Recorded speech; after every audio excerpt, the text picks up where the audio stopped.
until 1492, when the Catholics took the last stronghold in Spain, which was Granada. And then what happens? Jewish people and the Muslim people banished, brutalized, killed, tortured, murdered, forcefully converted to Catholicism, right? So the point I'm making is, Joseph is picking on exceptional incidents that were condemned by the Muslims themselves before the Jewish people do it, right? And these were exceptional incidents. You cannot make them representative examples for the Muslim civilization. What you need to do is you need to look at the overwhelming reality of the period of that time, which was peaceful coexistence between the Jewish people and the Muslim people. Having said that, your second point was? Second point, we've got Palestinian laws, we've got Palestinian laws against? the discriminate. You believe that Jews. I was saying that I believe that there is a difference in law because Israeli Arabs are under Israeli law, and if you have many examples. I can write a book on this. Okay. So your point was that there's a difference in law between how Palestinians who live in Judea and Samaria, the West Bank and Gaza are treated, and how Israeli Arabs. You mentioned the word. You mentioned the word war. Because it's war. You said, we're at war. Yeah, you justified the differences in treatment by using the word war. I said, where is this war? We see one nuclear power with dangerous, deadly weapons, with immense political influence in the world, backed by Western powers. On top of that, money, billions of dollars coming in every year to support the military program against a poor people, against a brutalized, marginalized, imprisoned, concentration camped people. This is not a war. This is oppression, to say the least. Okay, this is destruction. This is genocide. This is a concentration camp. Okay, Gaza more so than the West Bank. Okay, for political reasons. Let me very quickly. So I'm gonna forget. You're gonna come. I'm gonna come back to you. Okay. So there is no war. When Zionists speak like this, they only make themselves a laughing stock. Okay, Joseph is a Zionist, self-confessing Zionist, and he's a Zionist, absolutely. Most Jews in the world, over 90% of Jews are Zionists. I don't accept that. That's what you accept. That's what the polls say. Wait. Okay, wait. Zionism. He just said. I'm going to add this caveat now because he made a point. He said most Jews are Zionists in the world. That's a lie. Okay, because most Jews were never Zionists before Zionism. Okay, what were the Jewish people before Zionism? Zionism only came about in the 19th century. Okay, it is a product of some extremist, selfish, faithless activists in Western Europe. They came up with atheistic. Some of them atheistic. Even today, some of them are atheists, right? I don't know why they claim ownership of the land using the Bible when they themselves don't believe in the Bible, right? Okay. Sorry? Most Jews today are atheists. I'm in a minority. Most Jews are atheists today? Yeah, so you're saying most atheistic Jews are Zionists? Most so you're making my point. So most Zionists, by that virtue, wait, this is very interesting. He said most Jews are Zionists, that's what he said. And now he said again that most Jews are atheists. So that means most Zionists are atheists by that virtue. By that virtue. So these are godless people. We're dealing with godless people here, right? So we are dealing with the godless people here, right? Is that what you're saying, Joseph? I just added most Zionists today in the world are Christian. No. You said most Jews are Zionists. No, I said forget the Christians. Most Jews are Zionists. I'm not talking about most Zionists. Yeah, but you said most Zionists today. No. Adnan, keep up. I'm saying most Jews. Let me clarify. Let me rephrase. You said something most Jewish Zionists. Okay, yeah. You're saying most Jewish Zionists are godless people. I would say atheists are. You're making my point. Thank you. That's fine. Ladies and gentlemen, Joseph just made my point that these are godless people we're dealing with because they are so oppressive and destructive. They don't care about any rules, any ethical values, not because they're atheists. Not because they're atheists. So Joseph, just one. Okay. Joseph. Guys. Let's say. Let me finish my essay. And then I got to be. So Joseph just confirmed everything I have been trying to say for the last 45 minutes, right? Joseph has just said that Zionists are a godless people. That's what he said. Yes. Okay, most Zionists. He said most.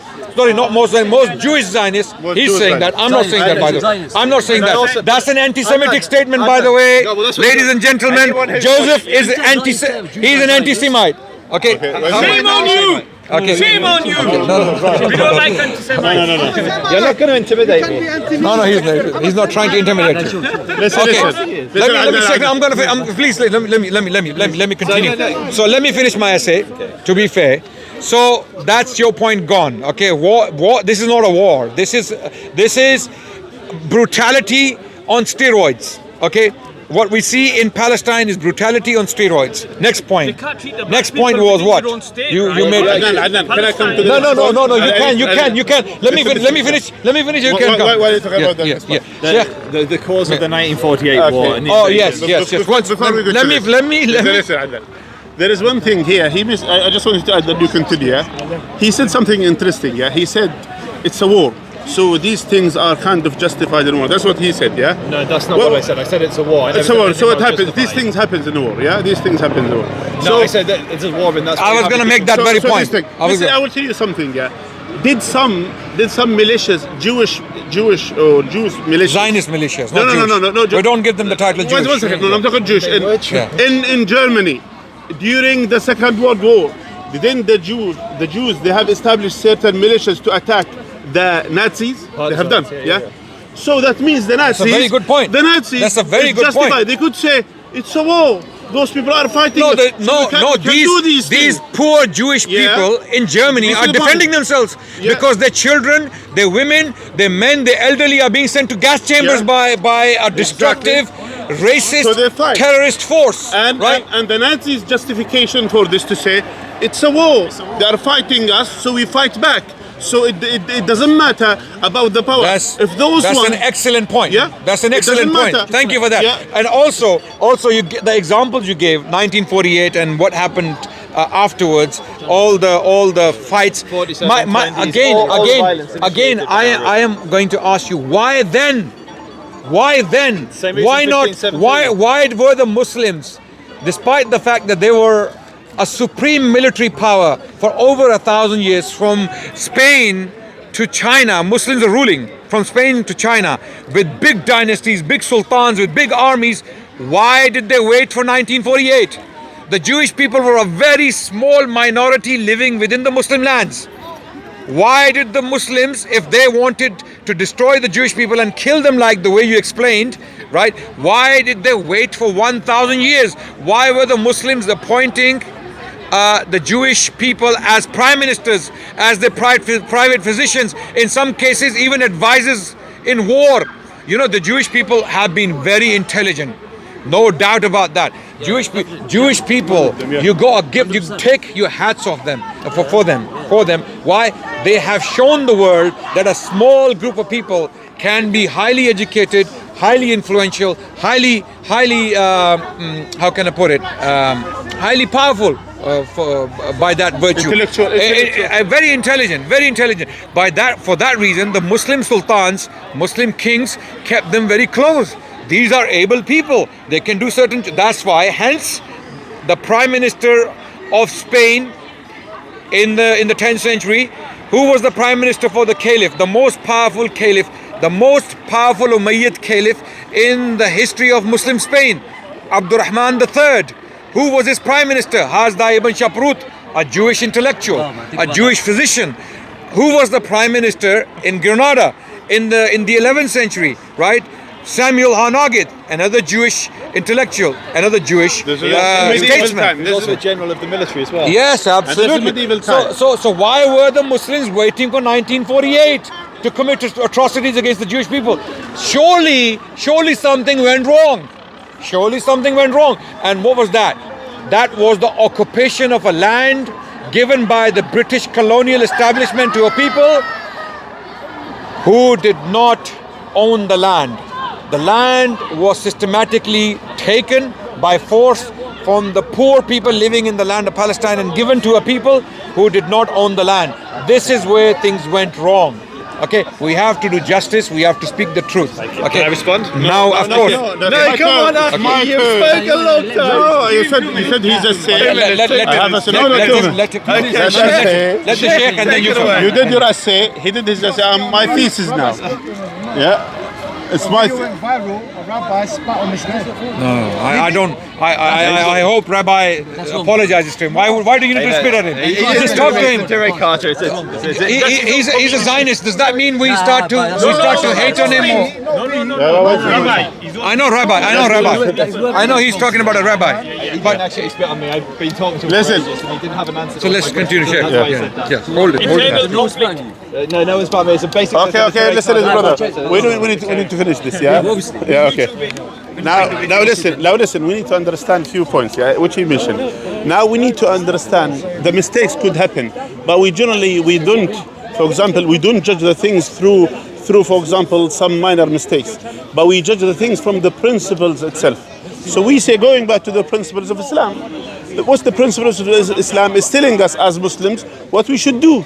Is Islam is commanding us to kill the Jews or to kill the Christian? Did Islam is telling us to do that? Is Islam is telling us as some, Christian, what do you call it? I will not say Christian. Those Islamophobes who comes, they say to us, "Oh, Islam is commanding you to kill non-Muslims, etc." Well, we know that our Prophet, peace be upon him, he had a treaty with the Jews when he came to Medina, peace be upon him, and they betrayed him. Not just only he had a treaty with them, they betrayed him in protection the same city that they have an agreement between them to protect the city. And what they have done, they betrayed him, and then they brought the pagans, and they said to the pagans, "You are more guided than those Muslims," and that's why they brought the pagan from their areas to enter the Medina. So even though, nevertheless, leave this on aside. Did Muslims went and killed everyone of the Jews? No. The one who dealt with that situation, the one who was involved in that,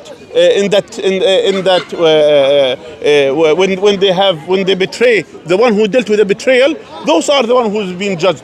The other one, no one harmed them because they abstain from this issue. That's one thing.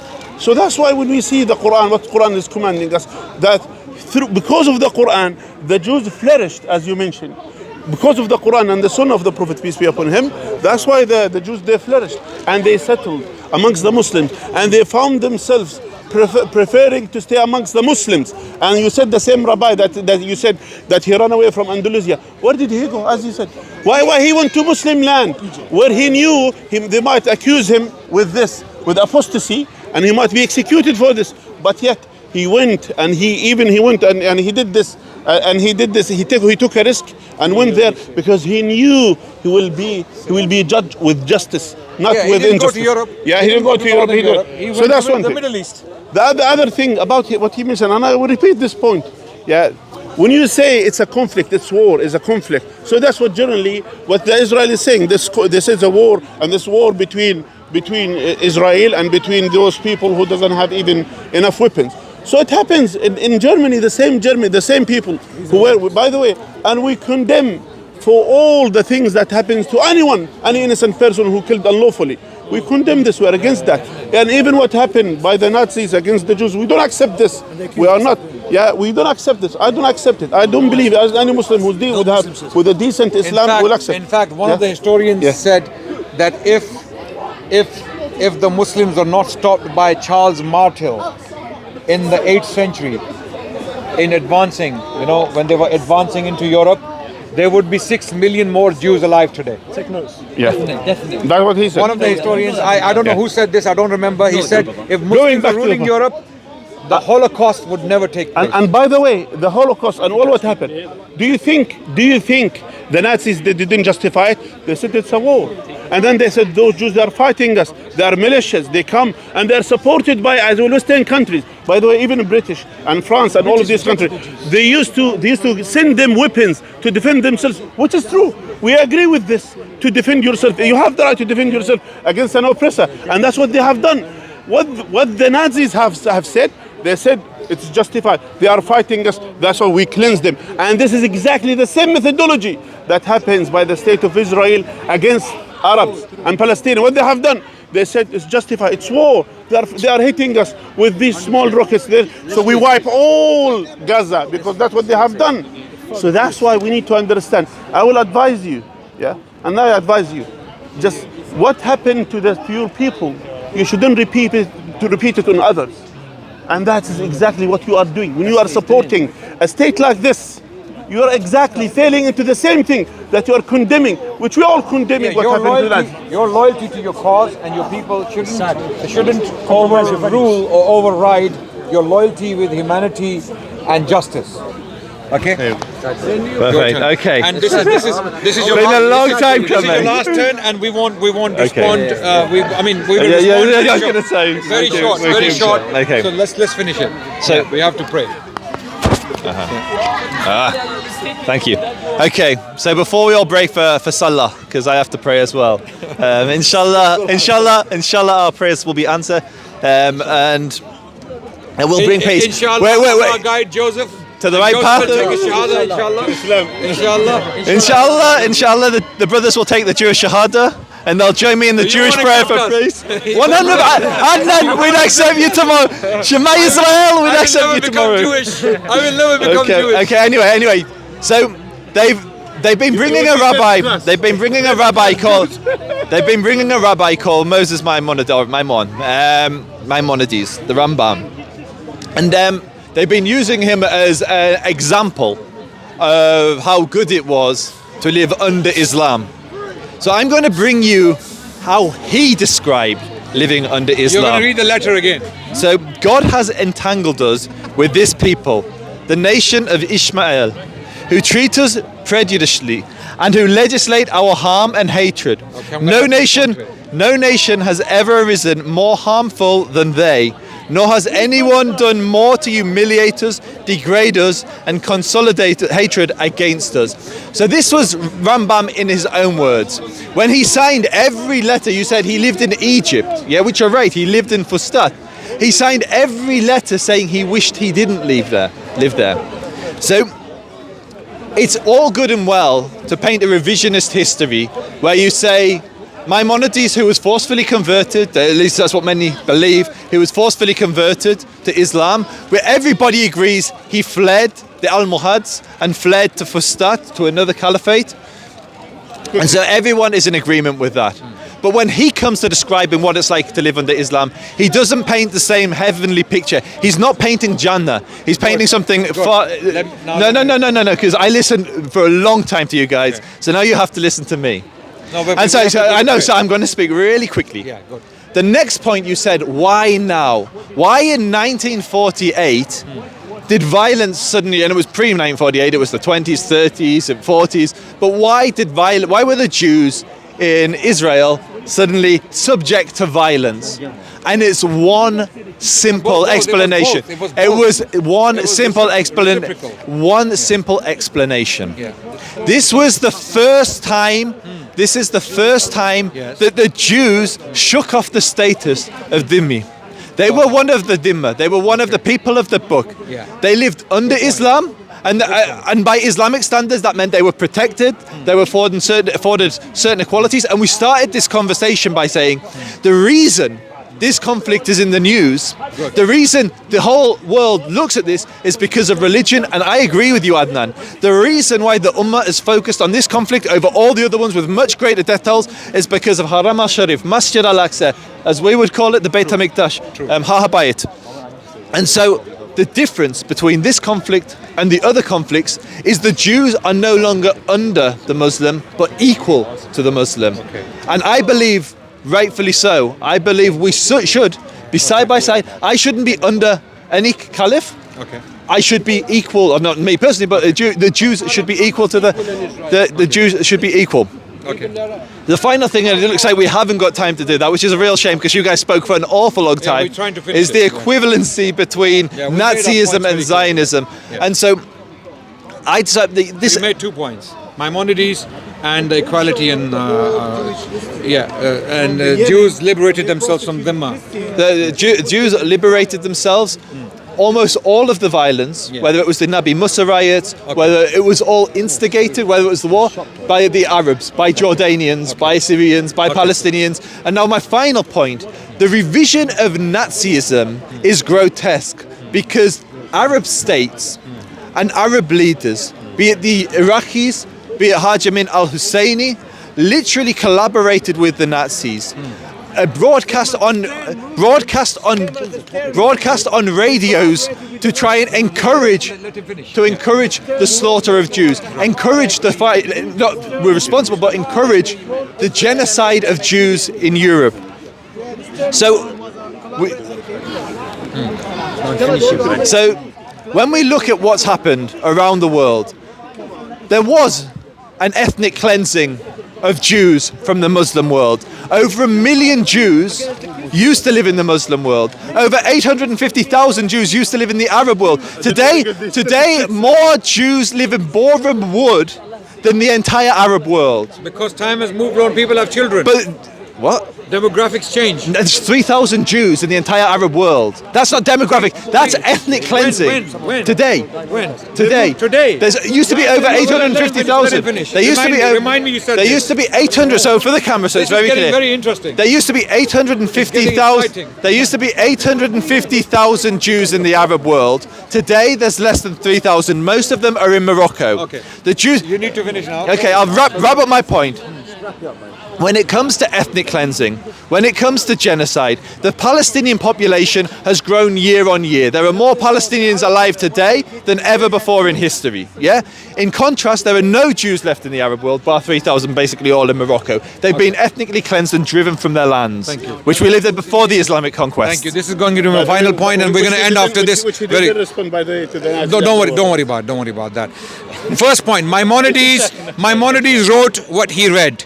Okay, and even if we believe the letter is authentic and was indeed written by Maimonides, okay, indeed, if we believe that the letter was actually written by Maimonides, then Maimonides is a plain liar. Let me explain why. No. Did I say any time that Maimonides is a truthful person? I was simply telling. Yeah, I never said. Yeah, Maimonides. Okay, was a Jewish rabbi, highly regarded by the Jewish people throughout the world because he was a learned Jew who got his education in the Arabic language in Spain. He was learned because he was a Spanish Jew, having lived under Islam. You would agree with that, absolutely. So Islam gave him his education, or the Islamic domain. Islamic domain gave him that. So in other words, Maimonides got his top of the range education, Oxford, Cambridge put together in Islamic Spain, and he wrote in the Arabic language in Hebrew characters. Even his book, famous book, A Guide to the Perplexed, was an amazing book on philosophy where he defended the concept of God quite successfully.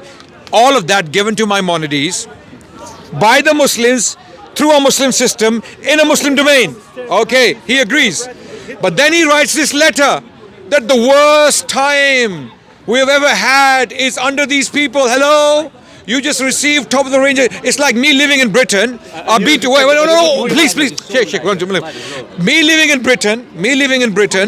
I go to university here. I enjoy all the freedoms, all the privileges in this country. And I turn around and say, this is the worst place in the world. This is a really bad place. It's rubbish. I'm really oppressed. You would say to me, what the hell are you doing here?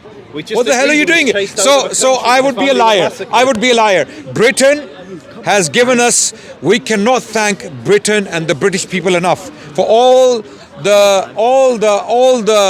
freedoms we have here, all the education we have received, and all the good things. Okay, wait. Now, wait. Let me go. If the BNP comes to power or the EDL comes to power now, and Allah forbid, God forbid, and they start brutalizing Muslims, as you know they are a bunch of Islamophobes, funded by the State of Israel, amazingly, okay, if they come to power and they start brutalizing us, okay, have I got a right to say that My experience throughout the British history was evil. Wait, brother, please. Are you saying on camera? Wait. He's saying the state of Israel. Yes, I am. I am saying on camera again, the Zionists were funding Israel. Tommy Robinson. Tommy Robinson. Israel. I'll pull out. Okay. So who are the Zionists? The state of Israel, the government of Israel. Yes. Please show us your source, Adnan. Think tanks. No, you said the state of Israel. Let me finish. Zionist think tanks. That's not what you Zionist said. think tanks were That's not funding what you- Tommy Robinson. that's not what you said, Adnan. It's on camera. So who is funding these Zionist think tanks? Who's funding them? The state doesn't fund Zionist think Okay, tanks. I'm a okay. Zionist.